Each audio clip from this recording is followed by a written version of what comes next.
What's up, historians and fellow magic dorks? I am very excited to get into this week's show where we get to talk about Dominaria United, the new historic-only set coming to Arena. And, oh, that's weird.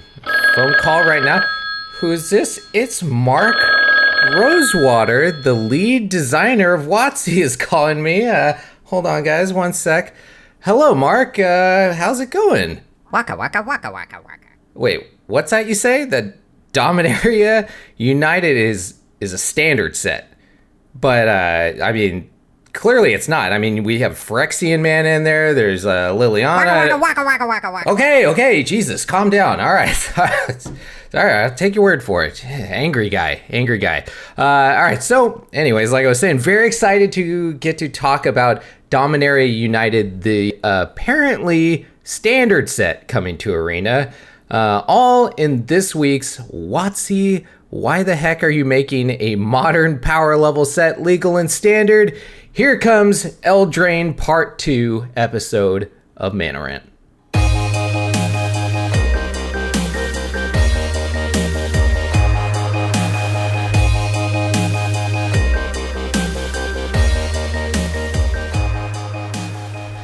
But first, I'm Hoshi, Dominaria's dogmatic, dominated dominatrix, and you are listening to episode 92 of the Mana Rant podcast, where, like always, I'm joined by a traitor amongst magic nerds, the Strixhaven special ed spellslinger himself. It's Drunken Dork. What is up, everyone? Yeah, I've become a trader. I've been playing an all new card game that we will talk about later. I'm super excited. But hey, everyone, nice to be here. I have been too. And next, and finally, we have the Sliver Queen herself joining us today. Hoarder of all the custom Sliver cards, it's Michael Apollo. Queen slay queen. That's what I do. What up, everyone? Yeah, them cards are mine, and I'll never show them. Yeah, I'll never show them to anyone. Still has not released the custom Sliver cards yet. I'll get around to it. So, Apollo, do you go by Sliver Queen like her, she, they, them, or him? I don't even know the other. Yeah, you're doing great. All right. Anyways, welcome back to the show, guys, and thank you for joining us. We're the Mana Dorks, and this is the Mana Rant podcast where we talk about everything in Magic the Gathering, even Spellslinger. But we mainly focus on Arena and all the crazy stuff going on with that. And our show moves through the segments of Magic, with the main phases being our main topics of the show. We'll have a full breakdown in the episode description below with timestamps if you want to hop around or skip certain segments. And let's just start the show by jumping into our first phase, which is the Untap phase. Untap. And Untap is where we start the show off with some drinks. So, Paulo, what are you untapping? I don't even know what the fuck I made. I just saw some tahini. Oh, and yeah. I saw some gin. Nice. And I saw some tonic. Okay. And I saw some lime juice. All right. So a spicy gin and tonic, I guess. Nice. Oh, I don't know. Wait, gin and tahini? Oh, okay. All right. It's going to be good. Yeah, you're playing some alchemy over there. Unlike Hoshi, who's like a liquor connoisseur, I'm just like a little bit of this, You're like, a lot of bit of that. Yeah, a little shake this in there. Put Disgusting. some hummus on the rim. I don't know. oh God. Stir it up with my pee-pee. No. So I talked about it last week. I don't have work tonight, which is great. So I get to finally drink a beer because it has been a whole, 10 hours since I've had my last beer. Yeah. I just woke up. So yeah, it hasn't been long. But anyway, this is a beer I made. So this is a pale ale. It's super citrusy, really hoppy. Nice. And it's pretty good. I got it off of my kegerator. I don't know if you can see it right here, but anyway, pretty sweet. yeah, I kegged it. Yeah, it's tasty. Nice. Cheers. I am drinking a blueberry maple stout, which is just, I found this in some random aisle at some place that I was when I was drunk. So I don't know where I got it or it showed up here, but here it is. Nice. And so You should put some like Clamato in there. some no, I'm Oh. not. What is wrong with you? No, I am not taking liquor advice from you. That is for damn sure. This is me just drinking a stout for once. Like, you're switching to the gasoline and I'm drinking a stout. So, interesting. Ooh. Anyways, cheers, boys, to a good show. Cheers. And cheers to everybody out there. And with that, we'll move into our next phase, which is our upkeep. Upkeep? Get ya upkeep! And Upkeep is our Reddit rant segment where we look to the internet for people ranting and raving about things on the internet. So this week it's going to be hosted by Michael Apollo. So what'd you find this week, Michael? What's up, everyone? So yes, I'm going to be taking over the Reddit rant for the foreseeable future. And today, Reddit rant is where we scour the internet for people, bitching, moaning, complaining, or something like they're just passionate about. You know what I mean? Yes. It doesn't necessarily have to be angry. It could be something that you're passionate about. And you know what? A lot of the comments are pretty toxic. So this is something I've chose. It's from Reddit, the Magic Arena subreddit. And it's brackets. Idea. How about a land wildcard? Ooh, you piqued my interest. We all suffer greatly from a lack of rare wildcards. So how about add a new wildcard type? Land wildcard. Hey, that's not a bad idea. He goes and he shows how he has almost like a fucking 1,000 common and uncommons, 3 rares, seems right, and 28 mythics. Wow. We could maybe trade 10 uncommons for it, or maybe 1 mythic rare for 4 land wildcards, and we'd be able to craft rare cards instead of rare lands. I'm coming back from a 6 months break, so standard is a no-go for me. Thoughts? Innocent. Maybe the numbers aren't correct, but hey, he pointed out an idea. Sure. So before we dive in the comments, Hoshi, what do you think about this idea? I think it's just like another interesting take on like the whole like dusting thing, that people have wanted for a long time. And this is an interesting idea about taking rares or mythics and then dusting those into something lower and getting. So I like that a lot. Like if you had, like, he's got a lot of mythics, and I think I do too. And sometimes I run out of rares, so it'd be nice to be able to take the mythics and turn them into. I don't know about the land one.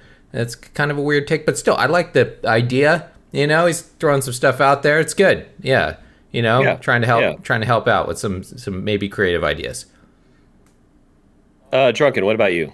Yeah, I like this idea a lot. If you hear a lot of like professional Magic hosts talk about Arena, especially the rare lands and stuff, even with like Commander and like constructed paper formats, like how it's kind of ridiculous that we need to spend so much money or so many wildcards on like things that are essential to the game, to making a deck work. So I really, really like this idea. Now, like the numbers here probably wouldn't be accurate to if they were to ever do something, have to be some gross, disgusting amount of rares that you would swap out, or like wildcards you'd have to swap out for these land wildcards that this person's talking about. But yeah, what an incredible idea. Good job, Scrubbles. Look at that. You guys are constructive with your feedback. And you know what? I tend to agree with you both as well. In some way, shape, or form, I think it'd be great because a lot of people are falling behind on their lands, especially if you haven't played in a while. And lands are extremely important for building those mana bases. You need them. So, but Grimace 89 disagrees. He says, when you think of a quote unquote idea, consider how does it profit WotC. If it doesn't, then they won't do it. Simple. I swear, people think WotC and all its IPs exist for a reason other than to make money. Use common sense, people. Dude.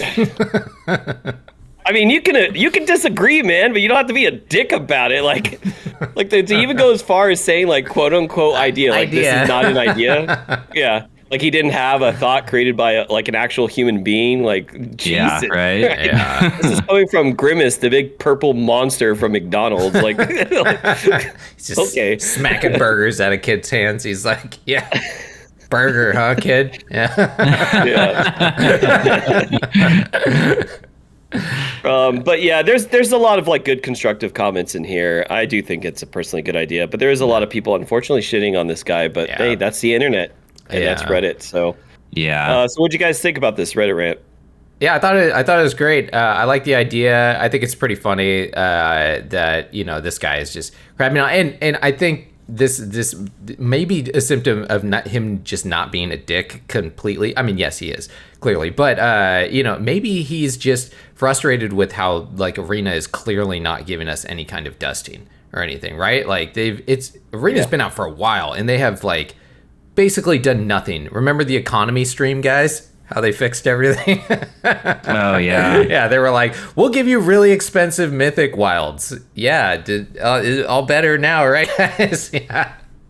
Yeah, that so I could kind of see where maybe he is being a dick about it with the idea thing, but I think maybe he's just it's coming from a place of frustration with WotC. And WotC does that to all of us in some way. Yeah. So. But yeah, that's all. That's all I got for the Reddit rants. Back to you. Nice, thanks, man. Yeah, you did great job. Great job. I did it. Yeah, Reddit rant is in somewhat capable hands, so that's good to know. And with that, we will move into our draw phase. Let's draw. And in draw is normally where we go over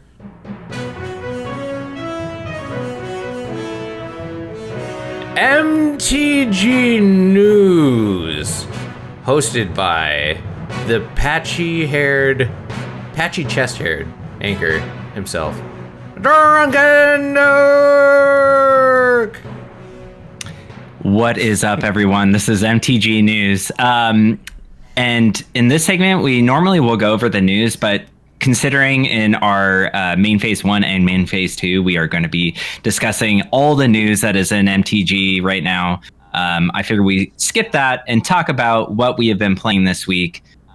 So let's start off with Apollo. What have you been playing this week, Apollo? Shit ton of fucking historic. Whoa, that's a lot of curse words. Wow. Shit, dude. Fuck ton, bitch. I love Boomer Jund. Let me tell you something, brother. Like, dude, I've been playing so much Boomer Jund. I fucking love that deck. Nice. A card we're going to talk about got spoiled, so I'm playing it even more. I'm so excited for it. A little bit of Explore, but mostly historic. That's what I've been playing. Nice. Mm-hmm. Hoshi, what about you? Ooh, man, I've been playing actually a lot of Spell Slinger this week. Talk about it. Yeah, it's been pretty fun. We'll talk about like the things that I like and dislike later when we go over Spell Slinger in main phase 2. But yeah, it's been fun. I've been playing a lot of Liliana on there, and yeah, it's a cool format. It's pretty fun to play. It needs a lot of work, I think, but I've been enjoying it, and it's kind of more brainless, I feel like, than MTG, so I play it on the go a lot on the phone. But other than that, I've been playing like Big Red a lot this week, and I did a video on that where I was slightly inebriated while I was playing. Just slightly. Just slightly. I was like, it's Friday night, had a couple drinks, and I was like, you know what? Let's do some recording, man. I'm feeling it right now. I'm feeling it. Yeah, it's good. And then, I was playing some Big Green, too. You posted up that Big Green deck, and so I made some changes and played around with that a little bit. And so nice. I've been playing quite a bit of that as well. And so, yeah, that's about it this week. What about you, Drunken? And so, yeah, I have been playing a lot of Spell Slingers. I made a review video of it. So if you're even slightly interested in playing Spell Slingers, I would suggest watching the video, and that may sway you one way or the other. You may decide ultimately, okay, this isn't for me, but I actually like the game. Mm-hmm. And then on top of that, I've been playing Historic Storm. And it's Jund Storm. Oh my god, I love this deck. So hell yeah. I'm going to give you a brief history. My first modern deck I made was Affinity. Mm-hmm. And then I really liked that deck. It was a lot of fun, but I wanted to play something a little different. So the second modern deck I made, this is a long time ago, was Storm. Back when all the cards like Ataxian Probe and stuff were illegal. And Manamorphose. Yeah, Manamorphose, all that stuff. and I love that deck. I absolutely loved it. You're just like basically jerking off to yourself like for 10 minutes straight. And it's incredible. And Sounds like your kind of deck. yeah, it's wonderful. Yeah. And so Watch this me is play Magic, guys. Ah, yeah. He has a mirror. He has a mirror like reflecting him, so he can see himself playing like fucking Storm. Like he's this like is playing.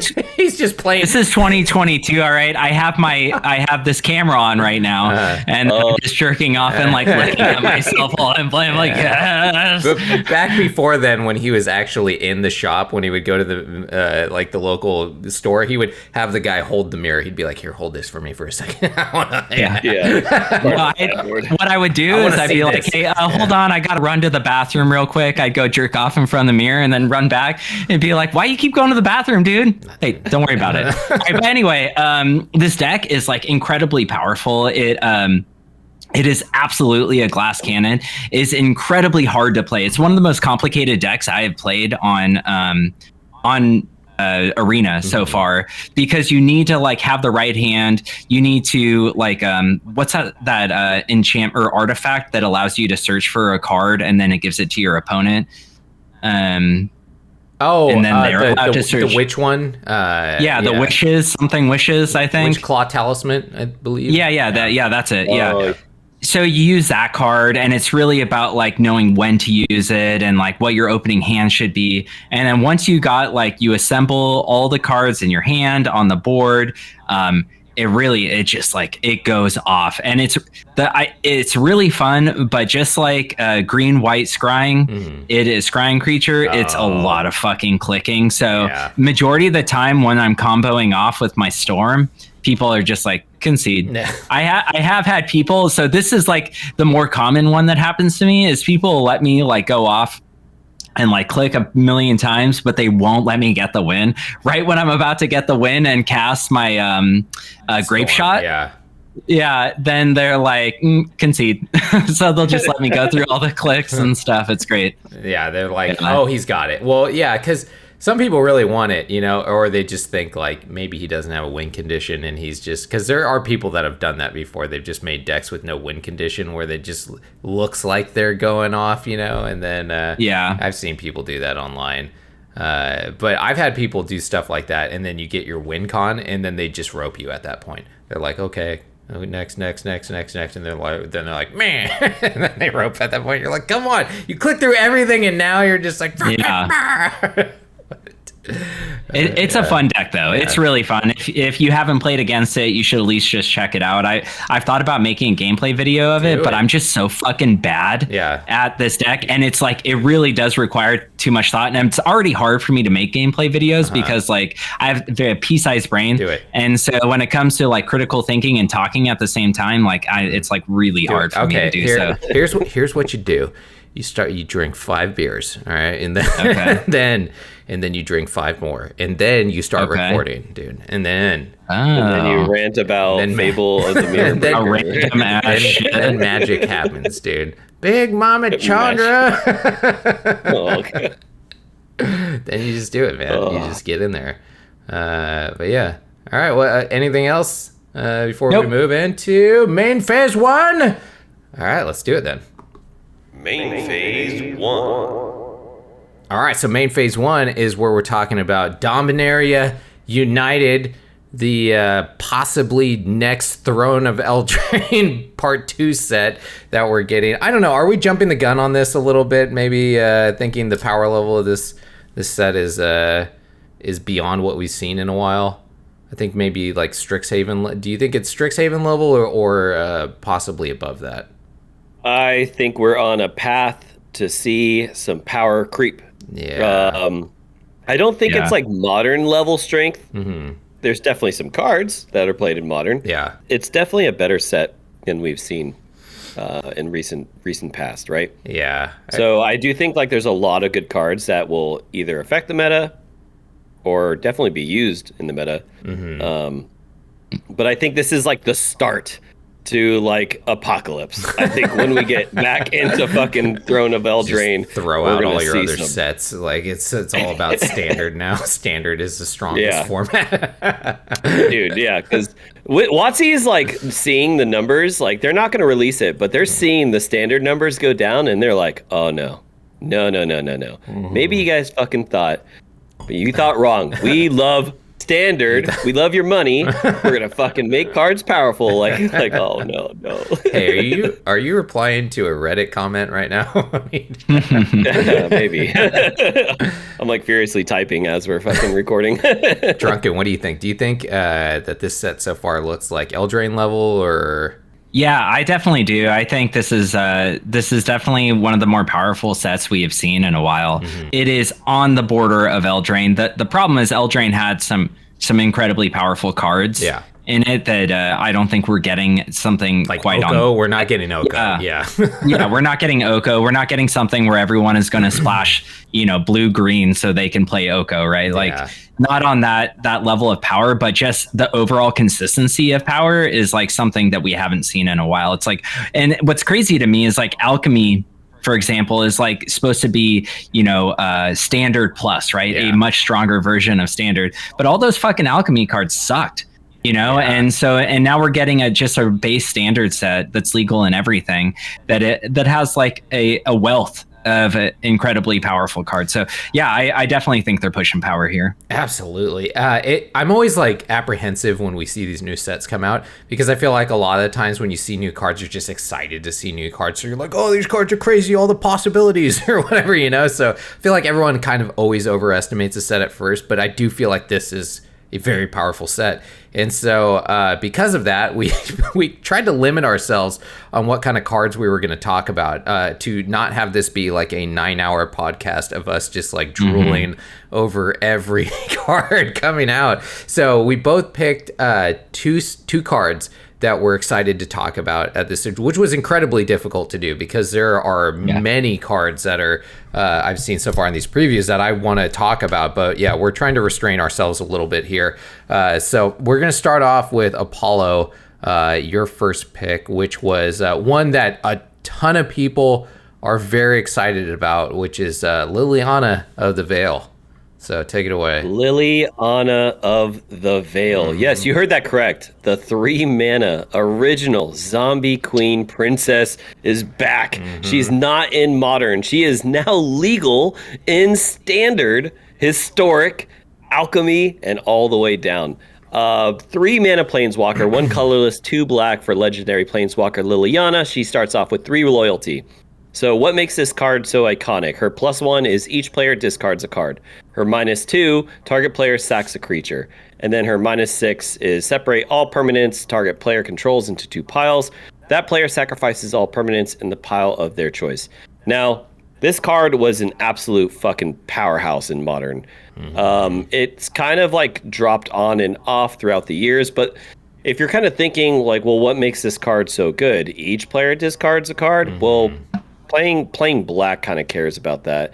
And then target player sacking a creature can just get you through. But I think the main point that ties this all together is the fact that she only costs 3. This is like exactly what mid-range wants, I think.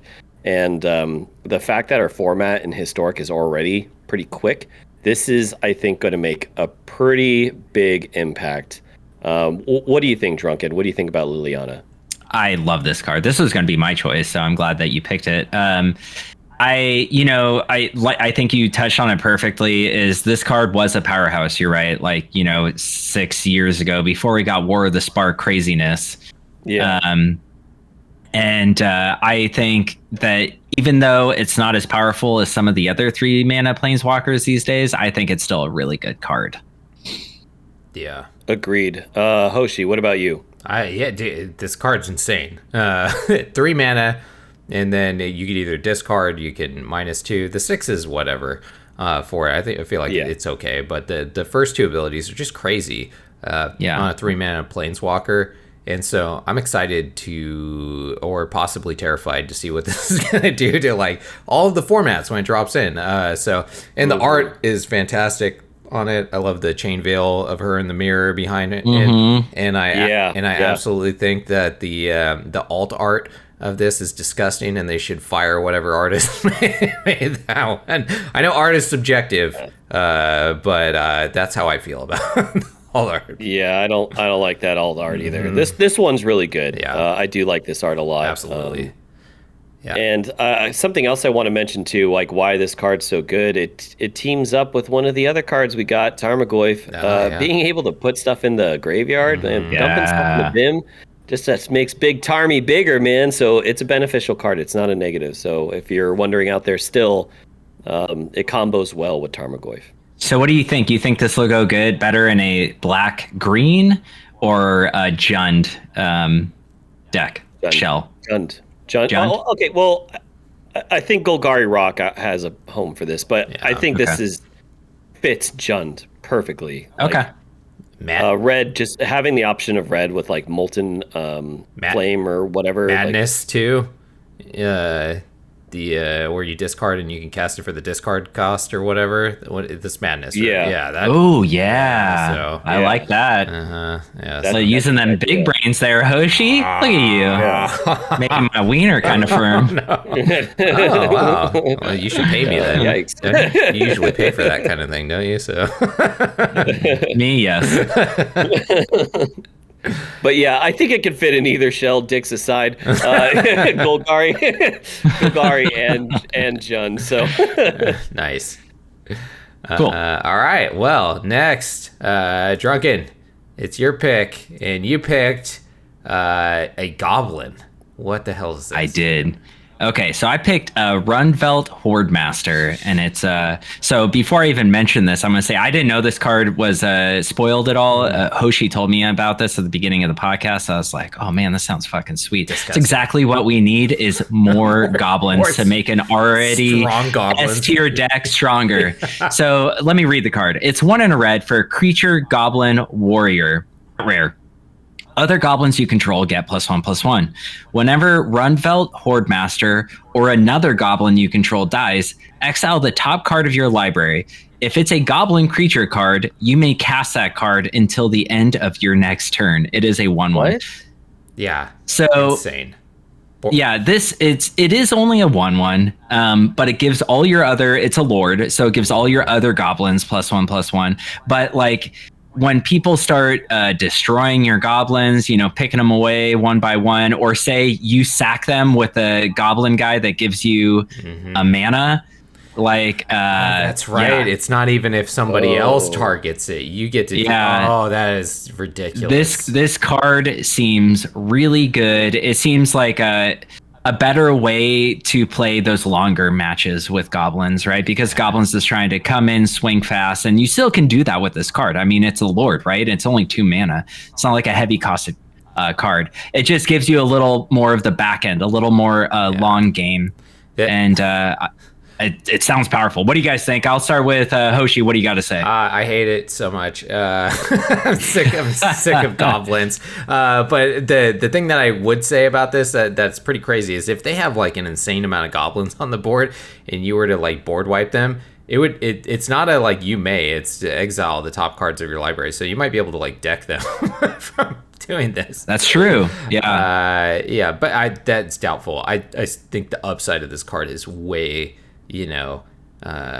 above the possible negative that might be. Like it being able to survive a board wipe and then being able to pick multiple goblins that you have exiled that next turn you could go off, right? Like the mana guy that you said, like you could just cast all those cards that you had from exile. So it seems incredibly powerful, I think. Apollo? This is insane. With fucking the sacking outlet goblin, that adds mana. Yeah. So you can get rid of all the fucking tokens. If you don't have your turn 3 Muxus, well, now you can get your fucking turn 3 Muxus this way. You know what I mean? Like, dude, you can, it's not like you have to cast a card right away. It's until the end of your next turn. Yep. So you can just fucking have all those in exile, create all that mana. Oh man, yeah, this is broken, dude. This is gonna be good. Yeah. I like it. Love it. Yeah. It's powerful as hell. Hate it. Yeah, Hoshi is going to be play one Hoshi against happy this. person. Hate it. I'm going to exclusively play this with against Hoshi. Yeah, same. All right. Well, next, you're good luck because I'm going to be playing Founding the Third Path right here. So this is a 2-drop enchantment saga. And the first part of this saga is you may cast an instant or sorcery spell with mana value 1 or 2 from your hand without paying its mana cost. All right, so, whatever. You can do a cantrip or something usually around. That's not much more than you're going to do, on turn 2 anyways. So it basically replaces itself. You cast it for free, right? Then the second part of the saga is target player mills 4 cards.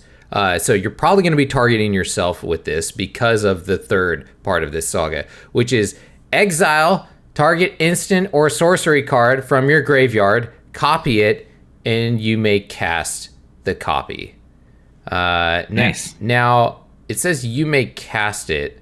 I'm not sure if that means you may cast it for free. Let's take a look at Mizzix's Mastery. So, No, you still have to pay. Oh, okay. All right, then never mind. Yeah. Then I thought this card was much stronger than it was. It's not bad though. It still isn't bad. It's still pretty good, but it's not nearly as good as Mizzix's Mastery, which is what I thought it was. Well, okay, but did you read the read ahead? Did you explain that? The which one? Because that's a new mechanic for sagas. What is this? Read ahead. I did not read that. That's what makes this card really good. I just passed that. All right, let's see what read ahead is. Read ahead. Choose a chapter and start with that many lore counters. Add one after your draw step. Skip chapters. Don't trigger. Sacrifice after 3. So you can skip the first one. You can go right to 3 if you right want. to the exiled one. That is interesting. Yeah. Okay. Well, that is a new mechanic that has not existed in these before. Okay. So not Mizzix's Mastery, unfortunately, but okay. This was not nearly as strong as I thought it was going to be. That's good. I was like, they're out of their fucking mind when I first read this. Like for common. a 2-mana uncommon Mizzix's Mastery. Like, what are they doing with Eldraine? Okay, but clearly I don't know how to read, so it's still a good card, just not one that I probably would have picked then. All right, so you got any thoughts? Okay. Yeah. So what do you, I want to ask you, what do you think this will go into? Like, what are you looking at? Are you looking blue-red shell? Blue-red is definitely what this would go into, right? Being able to recast things from your graveyard, being able to mill stuff into your graveyard, casting things for free at first, right? Because you're getting multiple cast triggers out of this. So this still could go into like Phoenix or something, I think. But I agree completely. Yeah. I mean, and it's cheap too, right? It just adds into the power of that. I was thinking initially that this would go into something like not Jund, whatever green, black, blue is. Green, black, blue. Sultai. Sultai. Yeah, I was thinking Sultai because you could do the ultimatum for that, and that would have been insane to be able to get that. And there's a lot of black stuff that throws things into the graveyard as well. So some kind of reanimator, type thing with that. But now that you would actually have to pay the mana cost for that, I'm not thinking that anymore. The thing that I think would make this card significantly better is number one, you may cast an instant or sorcery spell with mana value 1 or 2 from your hand without paying its mana cost. I wish that would say until your next turn. Oh yeah, that would make this really, really good, because then you could hold up a counter spell or a cantrip, and then you can choose what to do by the end of your by the beginning of your next turn. I do wish that was on there. That's my only gripe about this. I think still think it's a good card. I do too. It would obviously be way more powerful if the third was casted for free, but I'm glad. But it's not, and I still do think it's usable and it's good. I do think they should have put on the first one until your next turn. That would be better. Yeah, Apollo. I like this in Grixis Control. I like this in Dimir Rogues. those are some options that I think could be pretty viable because they're trying to get those thought seizes, they're trying to get those Inquisition to Koziliks. Yeah. They're trying to just like literally control you by draining you of your resources. So being able to cast those instants again for free, that's pretty relevant. Dimir Rogues does care about mill. Yeah. And I guess like just milling 4 already can like kind of screw over your opponent of their resources, right? So control can see that too. And then obviously the final mode is really good for any kind of control shell, in Grixis or even just Dimir control. So yeah, I like this saga. Even though you thought it was more, I still think it's actually like a really decent card. I do too. Yeah, even in maybe something like Control, where you could just cast another board wipe out of your graveyard or something. So yeah, it's still good. It's still good. All right. Well, all right. I'm glad that it's not actually busted though. All right. So Paul, let's go to your next pick. And that is going to be one that I was going to pick as well. So I'm excited that you did go with this. And this is the Defilers, which is the set of cards that we're getting in every color in this one. So take it away. All right, so the Defilers. So yeah, as Hoshi mentioned, there's one for each color. It's kind of like a theme we get with the Praetors and. Well, we haven't gotten the red Phyrexian one yet. They haven't or unveiled it yet, at least. Yeah. But for now, we definitely got blue, white, green, and black. Yeah. So I chose the green one, but all of them are going to be shown on screen right now, so you guys can see. But the reason why I picked the green one is if you haven't seen from past episodes or don't know about something a little about my past, one of my favorite decks of all time is Gruul Monsters. And what made Gruul Monsters really strong back then was its mana efficiency for like powerful creatures, one of those being Pelucranos. And we really haven't seen a creature fit that slot. Like Pelucranos nowadays wouldn't even fit that slot. Like it's just not good enough. It's not. Like Questing Beast right now is good, but we don't have anything more for the top end. We need something bigger, right? So Defiler of Vigor is what I chose. It's a 5 mana, 3 colorless, 2 green for a 6/6 creature, Phyrexian Worm at rare. It has trample, which is already good right there if it's on curve. But as an additional cost to cast green permanent spells, you may pay 2 life. Those spells cost green less to cast if you paid life this way. This effect reduces only the amount of green mana you pay. I'm going to explain that part right now, but whenever you cast a green permanent spell, put a +1/+1 counter on each creature you control. So getting your fucking monsters even bigger, that is so fucking good. But that middle part is very important. Something that WotC does is they usually explain something in great detail before they just say what it really is. And that's Phyrexian. This is Phyrexian mana, essentially. So everything now that you cast costs Phyrexia. And if you don't know, it doesn't reduce colorless, it only reduces green. So you can pay 2 life. So now you can get your green red monsters out even cheaper. And this is insane, man. I think this is going to make a big hit in historic. Definitely standard. I don't care about standard, but definitely historic. Definitely explore. Yeah. I'm really excited to see how this card is. I don't know if you guys want to talk about the other Defilers or if there's something you want to mention. Drunken, what do you think? I think, you picked one of the better ones here. Yeah. I think Defiler of Vigor is really good, especially when you pair this with a Great Henge. Because you're losing life for casting green cards, but then you're gaining life for casting creatures, or whenever you tap that card. And so you're kind of mitigating the life and keeping yourself maybe a little bit below average. But you're just able to cast so much. And that's really what you want to do, is be drawing cards, casting creatures, getting big things out there. And this absolutely helps. Now, the other one I really like is the Defiler of Flesh, the black one. Because it's the cheapest one of the 4 they have so far. It is 2 black, and this is something black absolutely does not mind doing, losing life, because there are actually spells that benefit from this. Like if you have lost life this turn, you get this, right?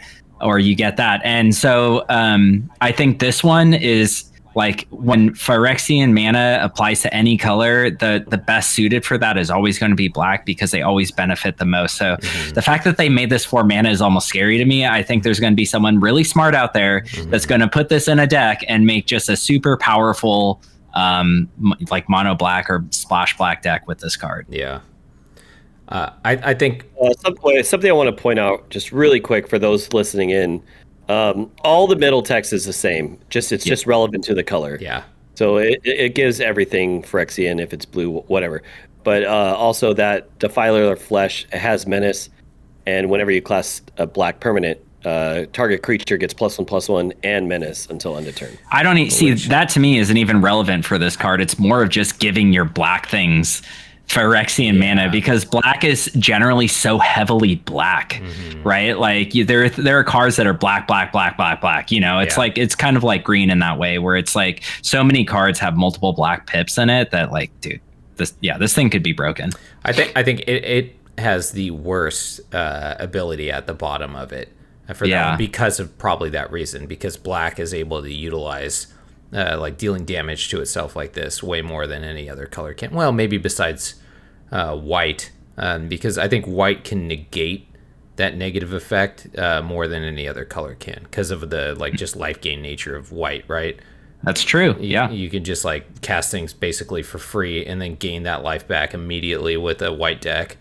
So I think that is the second worst ability that they have right there, which is where within the white one you get a 1/1 white soldier creature token, which is, you know, okay. It's not as bad as the Defiler one, but still. The one that is pretty crazy to me is the blue one. I think that's the one where you could really go off the most, but blue has the least amount of way of gaining life. So they gave that one kind of the strongest ability, which is if you cast a blue permanent, you draw a card. And so if you're drawing and then being able to cast things for free, you could really combo off, I feel like, with the blue one the most. Yeah, you're right. But they also have the hardest time gaining life, so they would take the most damage probably from this card, where green can gain life, right? White can gain life, black can gain life. All three of those are fine generally in some kind of way of gaining life. I think just the blue one is has kind of the blue and the green have the strongest ability. The green one, like you picked, the vigor, insane. Like what was that one card that we used to have, that angel, wherever you gain life and you got a 1/1 counter on it on all your creatures? This feels like that kind of, right? Like every time you cast a green permanent, which you can cast green permanents now for very cheap, because you could give them Phyrexian mana and then boom, everything like that. You could drop this card and then one shot your opponent, like, you know, pretty easily. I feel like it's. I am terrified that they're going to print the red one. It's going to be 3 mana. It's going to give all creatures haste whenever you cast a red spell. Give a creature haste, and it's just like you're going to deplete your life to like 3, but in the meantime, you're going to hit them for like 2,000. You know what I mean? Yeah. It's monetary Swift Spear, but it's you know, it's Phyrexian mana as well. Who knows? It's like a 1-drop or something. There you go, red players. Stop fucking crying with your top your top win rates. All right, so dude. Anything else about the Defilers? No, let's move on. Yeah, that is so insane. All right, Drunken. We got you next. And this is a card I think that all of us are glad you picked, which is the Weatherlight Completed. Yeah, so Weatherlight Completed, 2 colorless mana for a legendary artifact vehicle at Mythic Rare. Has flying. As long as Weatherlight Completed has 4 or more Phyresis counters on it, it's a Phyrexian creature in addition to its other types. Whenever a creature you control dies, put a Phyresis counter on it, Weatherlight Completed. Then draw a card if it has 7 or more Phyresis counters on it. If it doesn't, scry 1. So, and it is a 5/5. So this is just an artifact that sits there and scries or potentially draws you a card until it has enough Phyrexian counters on it, and then it becomes a creature. So the reason I picked this card is like I think it'll, obviously fit in what everyone is saying, which is like a Jund Sacrifice or Black Red Sacrifice or Golgari Sacrifice. One of those many decks with sacrifice effects. They'll obviously fit in there well, and it'll give you scry triggers, which is nice and really annoying on Arena, of course. No. The fact it's only 2 mana also means it's easy to cast and it's colorless. So you could have any assortment of mana and then you can just put it out there, which is great. Now, obviously it's going to fit in those decks. The reason I picked it, Hoshi brought this up. He's like, oh, it'd be really good in a white deck. I was like, oh yeah, you're right. I was like, dude, it'd be really good in an elf deck. And really, that is why I picked it, because I am going to start jamming this sucker in my elf decks. Because although it's legendary, I probably only put 2 or 3. I play Coco elves.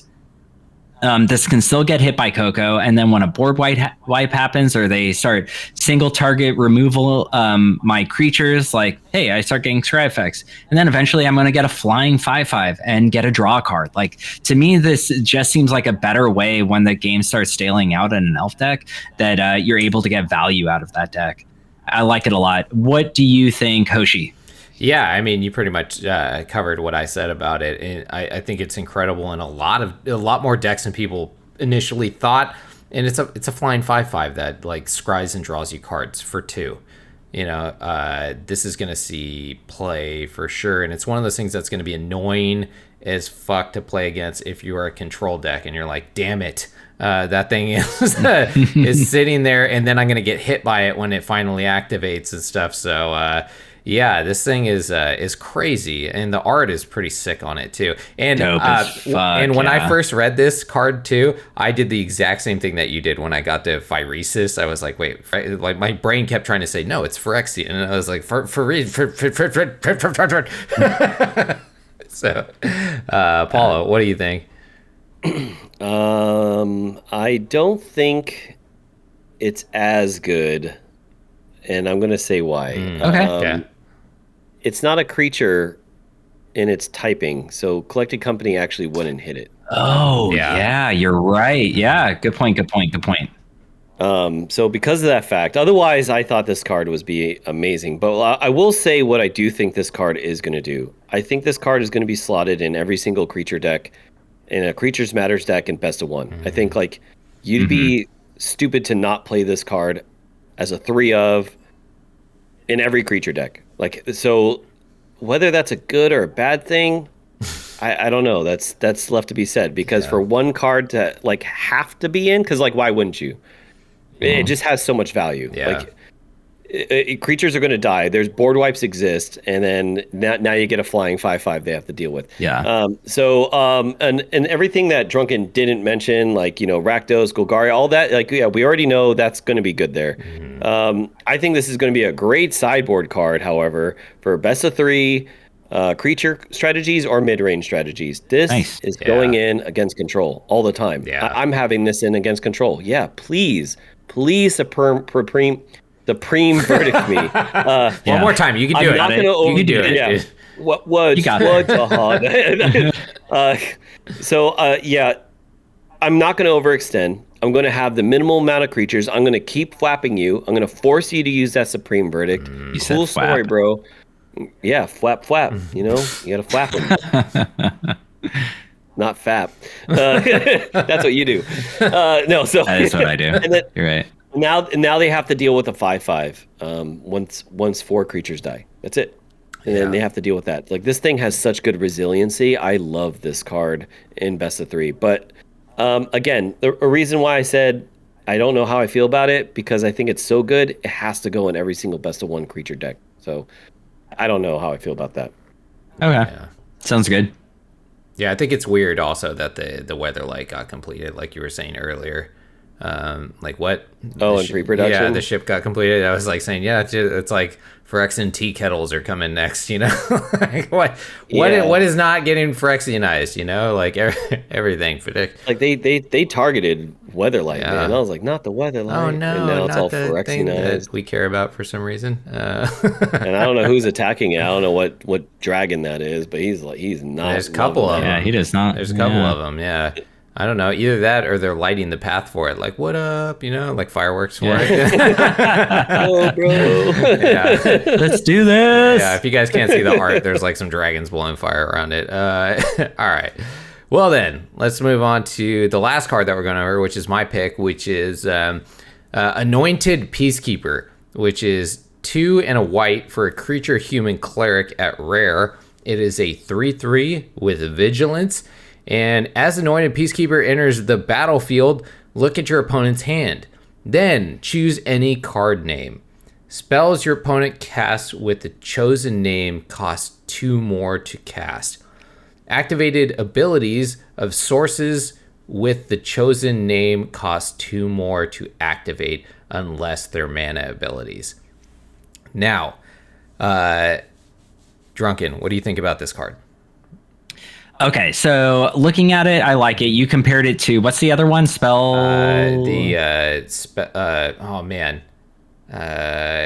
the one from the guy that won the tournament. He's like a famous Magic player whose also name is escaping me right now. Okay. It's Elite Spellbinder. There we go.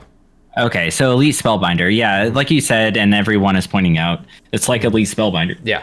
And, I thought that initially, but actually, like reading the card now, I still think I like Elite Spellbender a little bit better because as Anointed Peacekeeper enters the battlefield, look at an opponent's hand, then choose any card. Spells your opponent's cast with the chosen name cost 2 more, blah, blah, blah. So this actually, I believe, has to be on the battlefield for this to happen. The difference between this and Spellbender is that it exiles the card and it says it costs 2 more.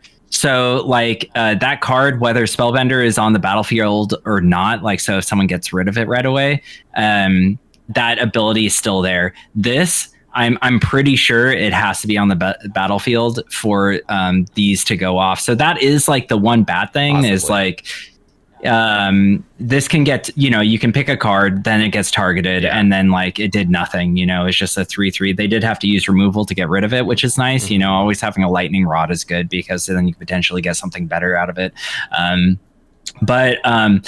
Yeah, I do think like the spells your opponent's cast with the same name cost 2 more, and then the activate abilities added part to it. I think that is pretty sweet too. I do like that. But like I think I do like the Spellbender a little bit better. Okay. Apollo? Counterpoint, but first I want to point out, if you can't see this card, this guy is a thick, chunky man. He's a beefy boy, dude. Yeah. Dude, he has been in the gym, man. He's not skipping arm day, dude. This guy's rising. Yeah, dude. He's curling for the girls right there. Look at this. Look at this biceps, dude. He's like, I will make death and taxes happen, and I think it does. So counterpoint to what Drunken said, I actually disagree. I think this is better than Elite Spellbinder. Okay. And the reason for that is you get to look at their hand and see what the fuck is up, because it says choose any card name. So now you can pick their most strongest fucking card or something that you're weak against, like Supreme Verdict, and now that shit costs fucking 6 mana. So now you have an extra 2 turns to, fucking whittle control down. So I think that's like a fair point. Like being able to choose their strongest card or whatever's most annoying for you in a Death and Taxes style deck, I think this would be really good. So yeah, I dig this card. I for sure seeing this being played. Yeah. To piggyback off what you said, yeah, you can choose any card name. So Elite Spellbender kind of sucks if they don't have anything in their hand either, right? Then you can't exile anything. The other thing is that Elite Spellbender can only do that one time because you exile it, right? So then it's no longer their hand. So if you had another Elite Spellbender or if you bounced it or something like that, right, you can't hit it again.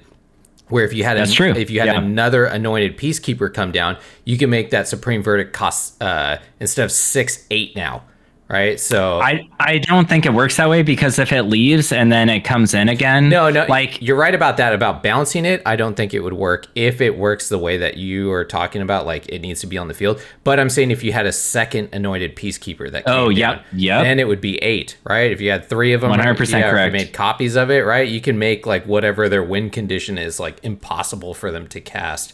Yeah. So yeah, I think this thing could be is pretty crazy in that way. And it's a lot harder to kill also than Elite Spellbender. Elite Spellbender is a one toughness, so it dies to like Bone Crusher and all that kind of stuff. It doesn't have flying, which I think is one of the better parts of Elite Spellbender. But it does have Vigilance, which is also nice, I guess. So it doesn't die to like the Wanderer or anything like that. So I like it. But one final point is I want to say I think Elite Spellbinder and Anointed Peacekeeper, I think they work together. Yeah. Agreed. They're bros. Yes. They're bros, dude. Yeah, they're bros. They're doing that like other high fives. They're doing that like the Predator like handshake in the beginning where they go boom like big old the big. And it's like, why are they doing this? Yeah, they do this every day. Dude. The big bicep handshake, dude. That's what these two are doing, dude. Yeah. I mean, if you haven't seen the cards, they're looking very holy. So I imagine after work, dude, they're getting some mead, man. They're fucking hitting that tavern. You know what I'm saying? Yeah. I like it. And it is definitely not skipping. And it's a cleric for some reason. So it goes into whatever all the cleric nonsense that's also going on. I don't know. Yeah, you cleric tribal. That's true. Sure, why not? I like it. I think I love Death and Taxes, so I think this is a pretty sweet card. Fuck yeah. Yeah. So that was our picks so far. Out of the all the spoilers that are coming out, it's been insane. It was like nearly impossible to like really pick which ones I wanted to. There's still like 5 to 10 other cards that I wanted to talk about, but no one is gonna it's already like almost an hour of recording, so I think we're just gonna move into our combat phase. Dorkish Combat! And Combat is our horseshit card game hosted by Drunken Dork. What is up, everyone? This is the combat phase. This is a phase where I just make up a game every week, but actually, I've been doing it pretty consistently the past couple weeks, mostly because I'm lazy and I don't have to make slides. So this week, like the past couple weeks, is going to be 20 questions, Magic the Gathering style. Nice. So what I do is I have a card completely made up. I could just change it on the fly. These guys can start getting close and then I'll just change it completely. Who knows? No, I wouldn't do that. So I think I have a card already laid out in front of me here. And these two drunken morons need to figure out what that card is by asking yes or no questions. If they get it by 10, they get the golden star. If they get it by 20, they get a passing grade. So, all right, guys, I got my card. You ready to go? Mm-hmm. Yes. Ready. All right. Who's going first? Is it in historic? Yes. Is it a creature? Yes. Oh, 2 for 2 so far. Did it come out in Jumpstart? Give me a second here. No. Okay. I think I'm out of jump. Okay. Is it green? No. Okay. Is it white? Yes, and that's 5. Okay. I think I'm on a Jumpstart. White, not Jumpstart, in historic creature card. Is it 3 mana or less? Yes. Okay.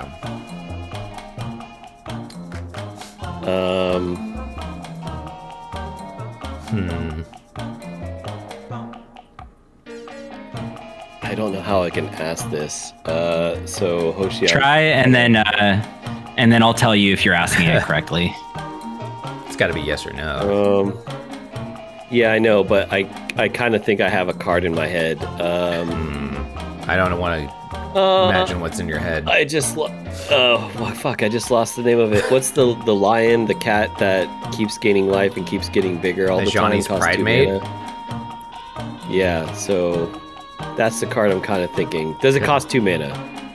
No. Okay. So it's not a Johnny's. So it's either 3 or 1. Not a Johnny's Pride Mate. What? Oh man, this is tough. Now I don't know. like where to go next. So we know it's 3 or less. We know it's not 2 mana, which means it's either 3 or 1 or 0, I guess.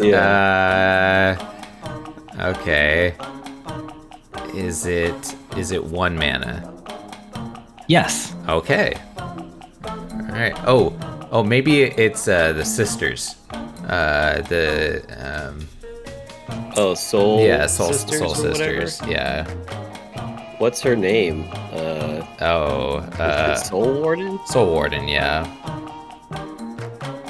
Is it Soul Warden? If you ask and you're wrong, you lose. So you can't just ask a card. You have to. All right. Because the other card I'm thinking, Hoshi, is Favored Hoplite. Okay. Yeah, I would dwindle it down a little before you start throwing cards out. All right. There's a lot of one drop. Does it have Heroic? No. Does it have lifelink? No. Okay, so it's not like the pigeon. So what about when I mean, can I straight up just say ask if it has like when a creature enters a battlefield effect? Yeah, you can ask that. Yeah. All right. That was 10, by the way. Okay. In its text, does it have whenever a creature enters the battlefield, you gain 1 life? No. Ooh. It's 11. Man, I was 1 mana creature. Yeah, and it doesn't. So that takes out Soul Warden and a bunch of the other ones. What white card doesn't have lifelink, heroic? What white card is this? Trash. Man. Yeah, it's in his. Everyone's screaming at us right now. Yeah, what other common card would this possibly be that doesn't have? I want you guys to win this, so I would, I'll give you a big ol' hint. Okay. I would maybe go with set or legality, if I were you. Sets, what? Man, okay, so we already asked about historic. But that means it could also be in standard and modern and all that. Yeah, right? that does. Yeah, historic's basically everything in arena. So that does. Man, I don't even know what it. Man, this sucks. Is it in standard? No. Okay, well that was that would have narrowed it down probably a lot. I also probably would have had no idea what the fuck it is at that point. What's the fucking the human the human that's used a lot in fucking humans? If you're thinking of not Tireless Tracker, but the white if you're thinking of the artifact guy, that guy was in No, I'm not. Oh, he looks like a fucking pirate guy. Pirate guy. What about the lantern? What about he looks like a colonial or whatever. The investigator. Ask if it has investigate. Does it have investigate? No. Damn it. That's 13. Let's keep it going. Damn it. I need more gin. That was a good guess. That one is played a lot. I can't even think of the name of it. Okay. What's the angel fat man? What's the big angel fat man? The heavens? Oh yes. No, he has lifelink. Oh, he does. Yeah, we asked if it had lifelink. It doesn't have that. Is there any other 1-drop angels does? There's a dude that enters the battlefield and they gain life, which we already asked about that. And that was a no. Man, what?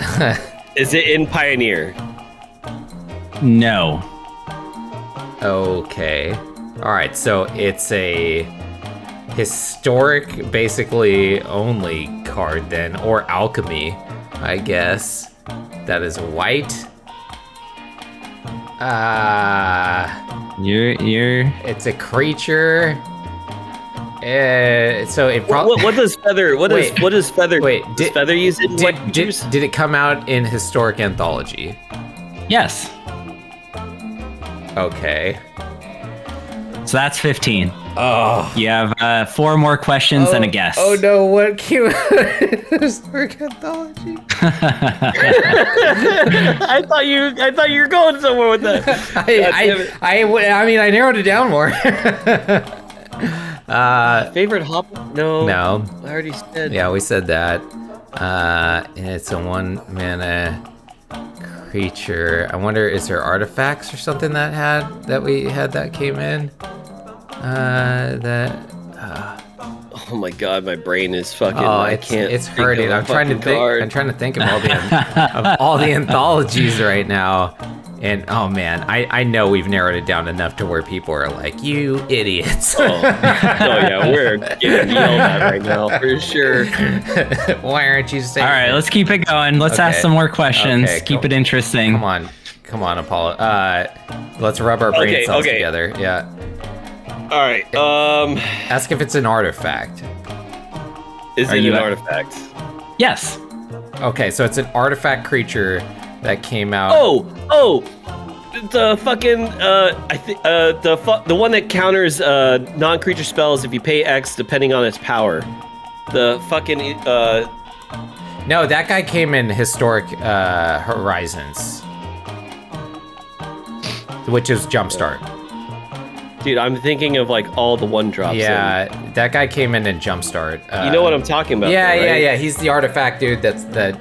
That's an artifact creature. That's white. It is. It's an artifact human creature. It's a wait. It's an artifact creature that is. All right. I have 3 more guesses and 3 more questions and 1 guess.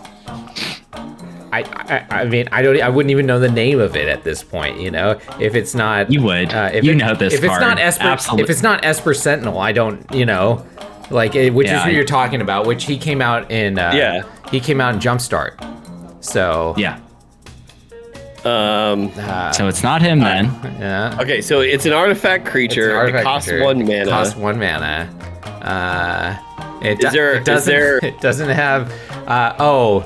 There were those. I thought there were those ones that came out that had that reconfigure thing where they were able to like move counters around to other creatures. Did those come out in a historic anthology? No, I think that was part of also. I'll say this. Wait. What about the puppy? What about the puppy? Selfish Savior. No, that wasn't from the. No, I don't think that was. It's not from an anthology. No. I'll say this. Don't be cheating, Apollo. Don't be looking at cards on the internet. I'm not. No, I'm not. Dude, you can hear my.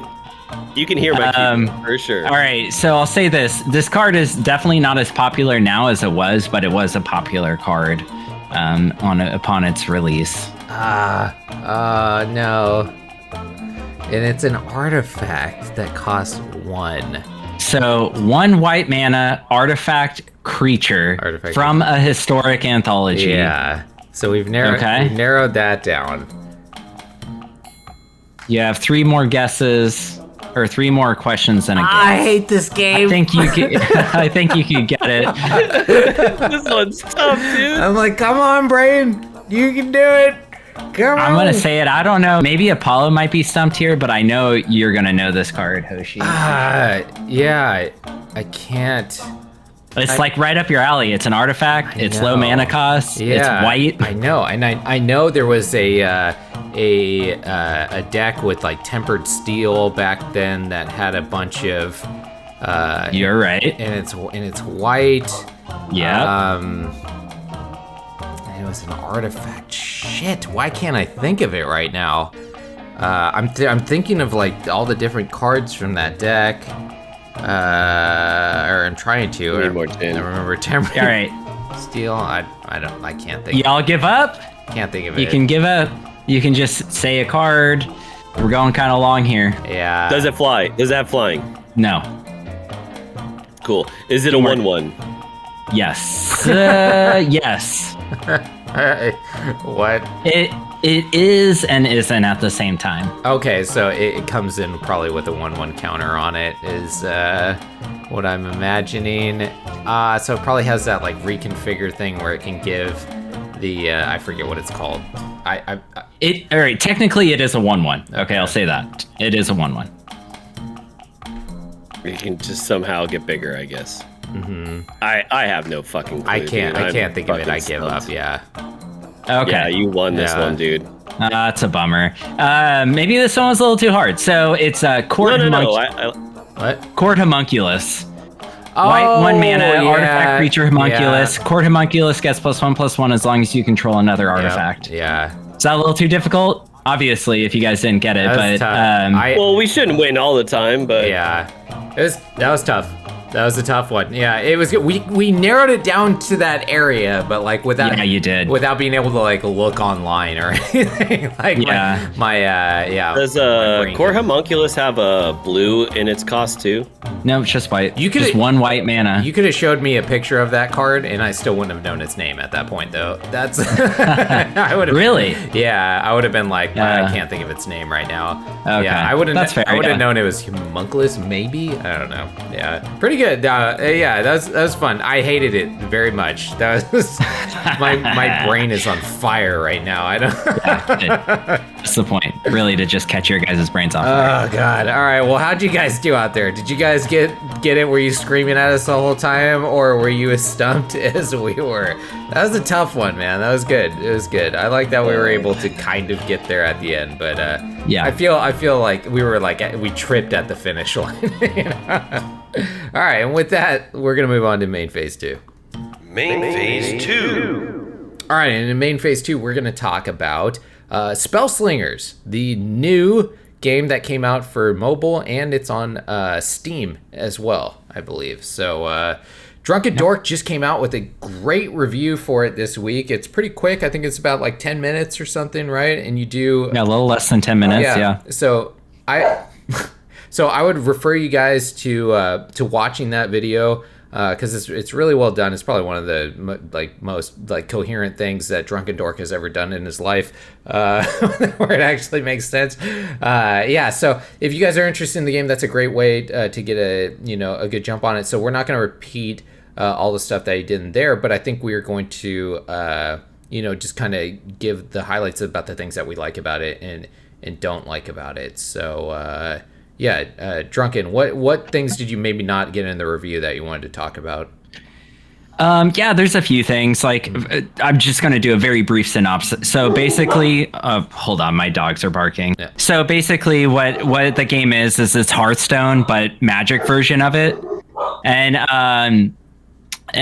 it does a really good job of this. Yeah. I think the big problems here is there's a few, actually. I think the game runs a little too long. Mm-hmm. It's a really incredibly easy game to play, which I think is a good thing. Yeah. You know, you need a break from Magic the Gathering. You can't be fucking crippling your brain with Jund Storm all the time. You know, you need to relax every once in a while and just have creatures attack. Yeah. And this is a perfect game for something like that. But yeah, the problem is the games are too long. There's no way to look at your graveyard. I'm sure you were going to mention this, because the game still utilizes a lot of what Magic does. Graveyard utilizes hand size, deck size, all that stuff, phases. And I think my other major complaint is just the store. Yeah, I think the store is kind of fucked, really encourages you to spend money, which is always frustrating. Mm-hmm. It's no different than Arena in that way. Yeah. I think it's even worse than Arena. Yeah, I agree. Yeah. Yeah. It's so Apollo, have you gotten to play Spell Slingers at all? I know you're not in our guild. I did. But yeah, for sure. So I want to join the guild through the actual Steam account. Okay. But I do have another alternate account through mobile. Uh-huh. I didn't want them both to be tied. And it's fun, actually. I was very surprised. Wizards did nothing to announce this. Yeah, it was weird. And they just kind of dropped the ball on it. Mm-hmm. And one of our viewers, actually, on Discord were the ones who were like, have you guys even seen this? And it was already CY, 4 right? days. Yeah, CY, it was already 4 days of being released, and we didn't know, or 2 days or 4 days. But I do like it. I did play a lot of Hearthstone, and the only reason why I played Hearthstone is what I think you both agree: we didn't want to play Windows 98 modem. And basically.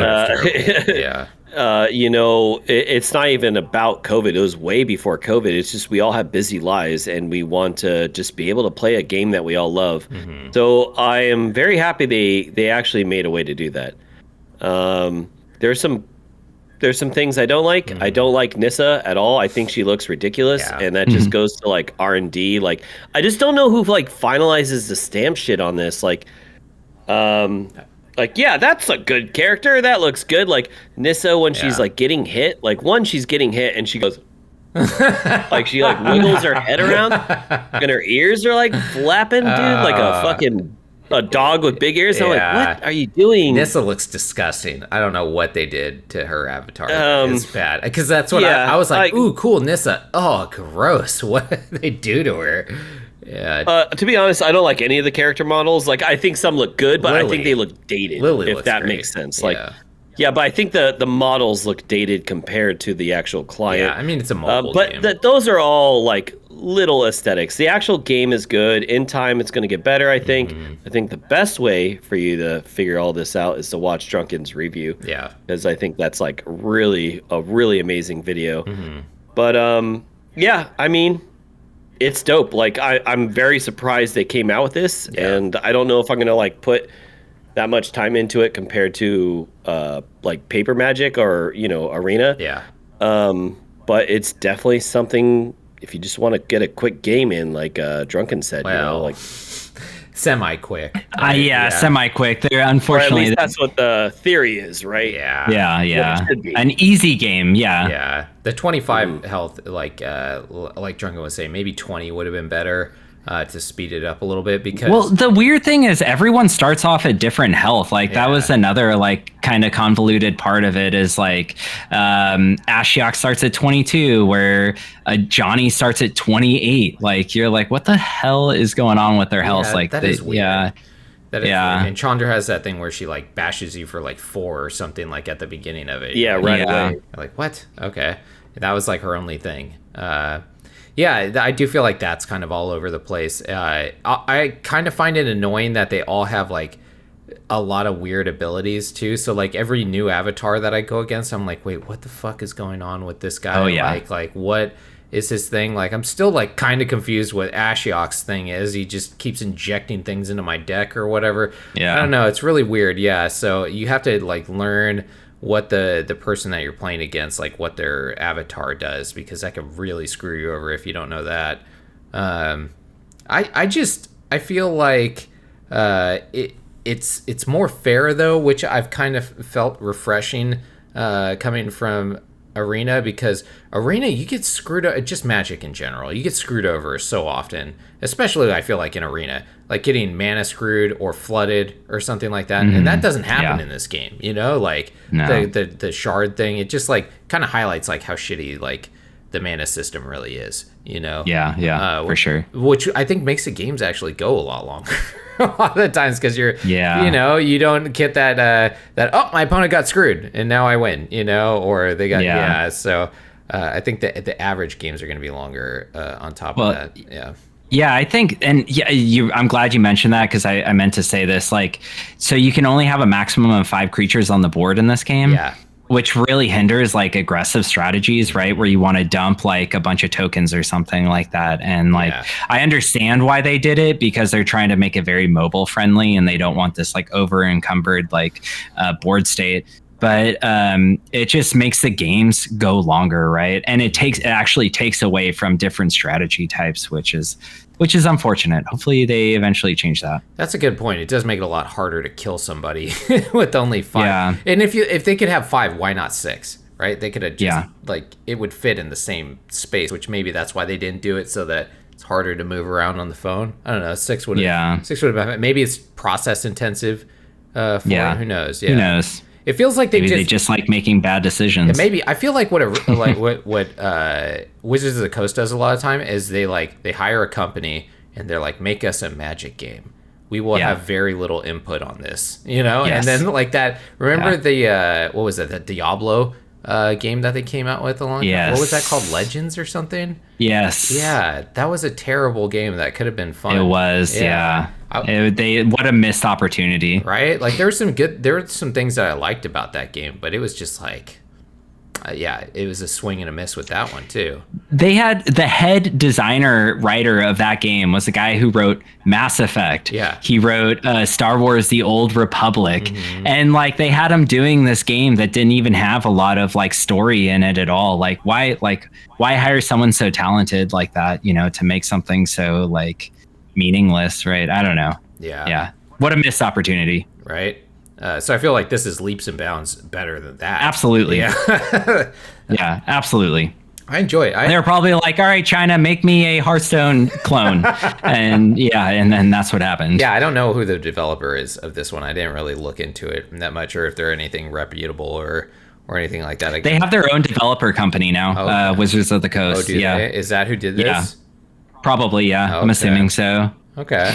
Yeah, I mean, like you were saying, like one of the things I really like about it is that it is Magic, right? Like I don't care about Warcraft's like mythology, or what was that other one? Lore, yeah. The other one that came out. Runeterra? Yeah, Runeterra. Yeah, I don't know Yeah. anything about that. So when I tried that game out, I was like, I don't know who any of these characters are or anything. So it's Yeah. really cool seeing those cards and just like knowing about Magic. It makes like moving. Yeah.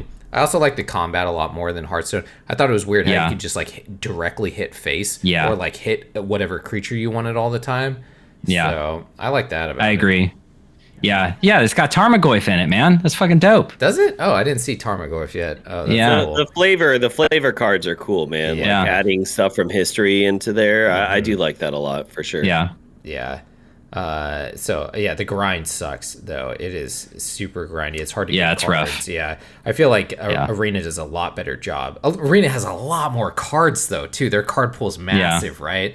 But they at least give you a shit ton of stuff like at first. Yeah. Right. And there's so many card packs. This I feel like was almost barely anything at first. It's abysmal. Yeah. Yeah. Right. Yeah, it's new though, Yeah. and it'll grow and it'll develop as long as people are playing and investing money in it, which people will do. That's true.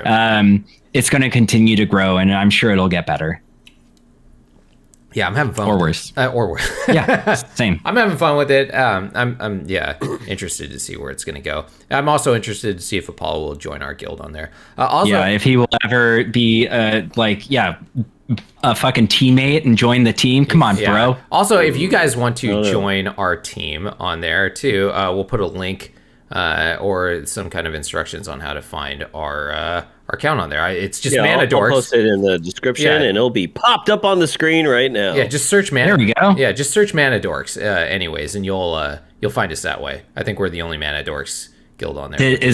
Look at this. My beer is coming. Oh God. Right. Well, do you guys have anything else that you want to say about spell slingers before we ignoring that completely? All right, sorry. I'm 5. Anything else, guys? You're like, look at my weenus, my beer weenus. Anything else though that you guys got for this? No, it's great. Please, yeah, like Hoshi said and Apollo, I appreciate it if you check out the review. Yeah. I spent a lot of time making it, and it really it goes over just about everything from the gameplay to the good. It's called The Good, the Bad, and the Ugly. Yeah, I like Goes over the good and the bad and the ugly, of course, of the game in the state of the first week of it. So yeah, if you're interested, give it a check. Give it a look. Cool. All right, we will move on to our end step then. Endstep. And end step is where we go over our comments, questions, and concerns. And we actually have a special segment this week as well because we got some special packages in the mail. So pretty excited to talk about that. Why don't we go over the comments, questions, and concerns part of this first, though? So who's looking at the Discord? All right. Oh, So this is comments, questions, concerns. Oh my gosh, dude. Mythwin has 203 rares, 105 mythic rares, 400% vault, 107 gold. Whoa. What the? I mean, 107,000 gold. Yeah. Mythwin, Mythwin what is are pretty- you Oh yeah, doing over there? He was talking about how he was hoarding. Yeah, that okay. Yeah. That's great. So people are just sharing like how much stuff they got in there. Yeah, it's end of season, so everyone's just kind of sharing out, how they did in the season, what they Yeah. got, right? Mythwin's like insane. He's got so much fucking gold, like over 100,000 and Oh shit, man, dude. he's not getting sucked into all the cosmetics like I am. 203 rare wild cards. Oh my god, you can make pretty much every freaking deck that's in the top of the historic meta. So, Mythwind, Yeah, Jacavio. Oh, sorry, go on. where can I find the Mono Green Explorer deck and other new deck ideas? Go to our Aether Hub. Yeah. Is a good place to go find decks. Hoshi just posted the Big Red deck, and you can find that there, along with the Mono Green decks that we were talking about last episode. You can find all that on our Aether Hub, which is in the bottom of, which is in our show notes. So Jacavio, longtime supporter and homie of the cast, said really liked the format for discussing decks, the talking points or questions you had ready. I think that's in reference to last week's episode, where we kind of we did it like more like interview style about like Boomer Jund and like the decks that we picked. Yeah. And I'm glad you like that, man. That's something we can definitely do going forward. When we showcase new decks, we'll definitely proceed to do that. Yeah. If you guys all dig that. And then Jacavi also says 20 questions is great.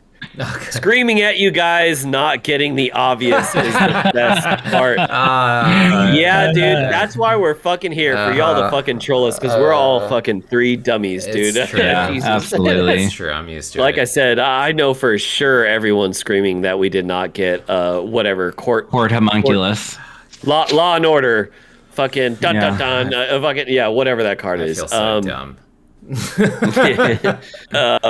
So pretty much again, it's just people sharing how they did, and holy shit, like I'm not gonna put anyone out, but if you want to join our Discord, man, our fucking viewers are dope, dude. Like they fucking play a lot of games, man. They're fucking good. So if you want some good competitive play, you got to join the Discord, because you can play us three idiots, or you can play actual really good Magic players, and that's going to be our Discord community. So and that's pretty much it for comments, questions, and concerns. Great. But we have something else though. Yeah, don't we got a loot chest in the mail actually this week, which is crazy.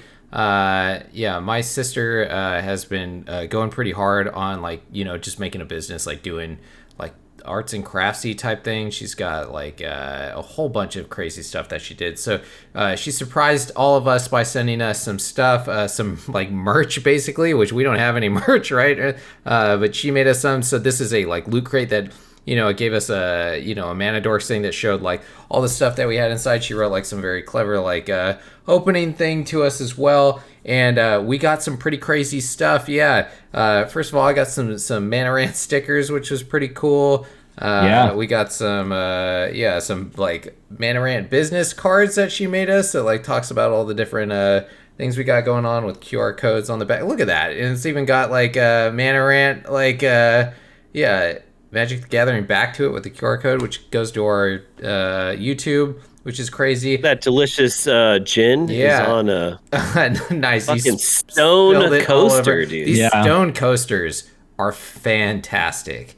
Very cool. I love these things. Yeah, so big thanks. Yeah, it's amazing. All of this stuff is very amazing. Yeah, they're laser etched Manarant symbols on there. So we'll find a way to get these if anybody's interested in getting their hands on something like this. We'll figure out some kind of way to make it happen. Most likely through Patreon. Discord viewers are probably going to have some first picks there, because a lot of you guys have been pretty loyal to us. So we'll figure it out. Whenever.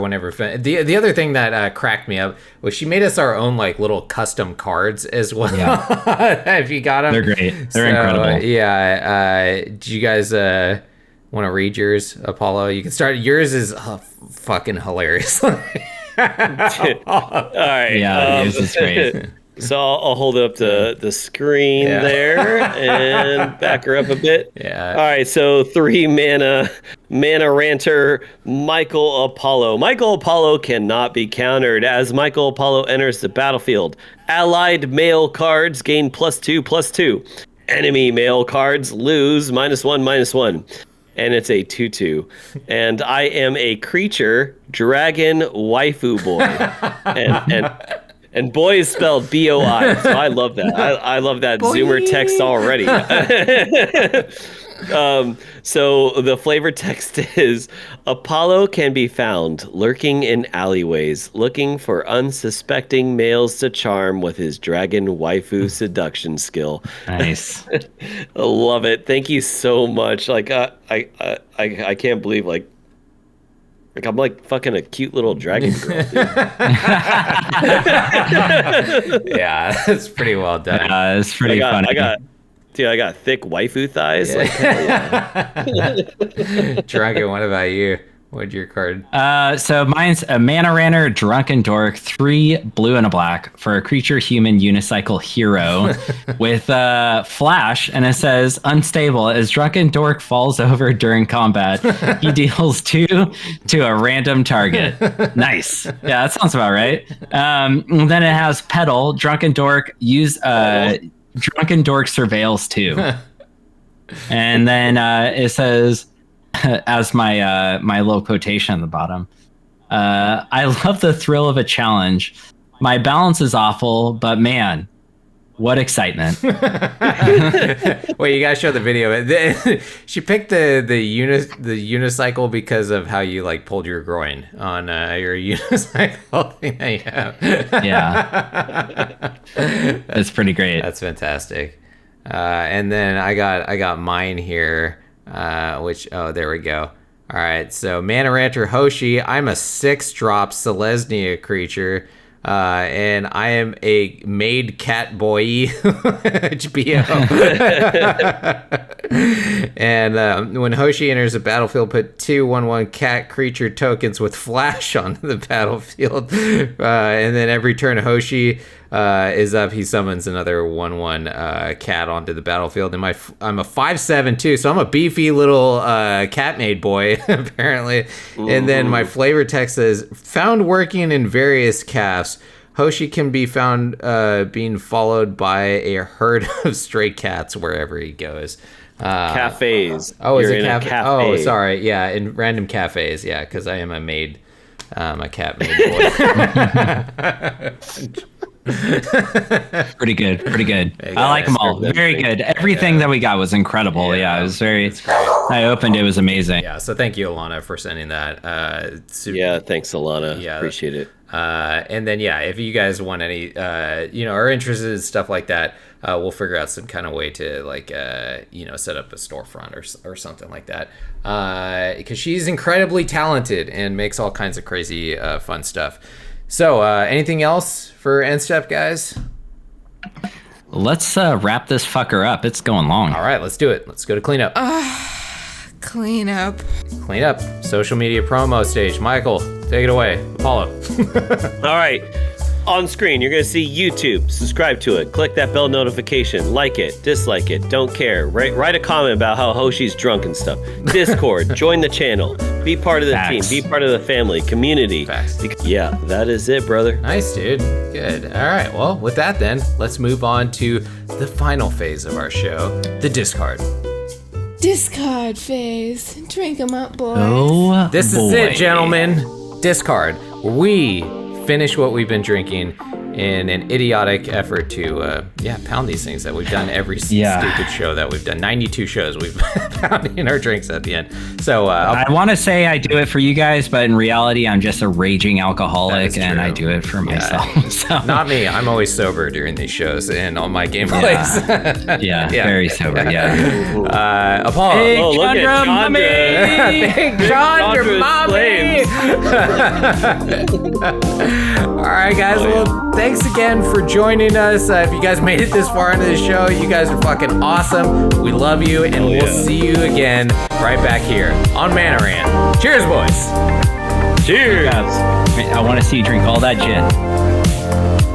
Oh, come on, man. You get it out the moment. I had a gag reflex watching you do that.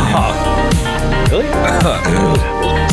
That's the first time you've had a gag reflex. That's the first time you've had a gag reflex, dude. No. Congratulations. I'm actually pretty bad at blowjobs. I get a gag reflex just brushing my teeth, dude. You know, it's pathetic. What anyone sees in me, like.